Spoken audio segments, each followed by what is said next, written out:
اقوال زری، آزمائش امراض نفوس کے لیے دوا ہے۔ امام ابن القیم رحم اللہ فرماتے ہیں، انسانی نفس جب ہمیشہ بیماریوں سے محفوظ رہتے ہیں اور ان کو اللہ کی مدد حاصل ہوتی رہتی ہے اور دولت بھی نصیب ہوتی ہے، تو یہ انسانی نفوس بشری کمزوریوں سے مغلوب ہو کر اپنے رب کی سرکشی اور نافرمانی کا شکار ہو جاتے ہیں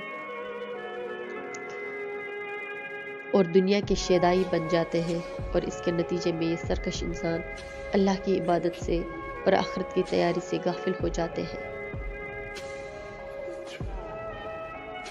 اس لیے جب اللہ تعالیٰ ان سرکش انسانوں کو خواب غفلت سے جگا کر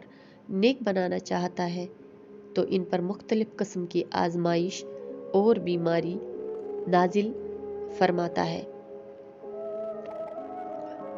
در حقیقت یہ مصیبتیں اور آزمائشیں انسانی نفوس کی ایمانی کمزوریوں کا کارگر علاج ہے۔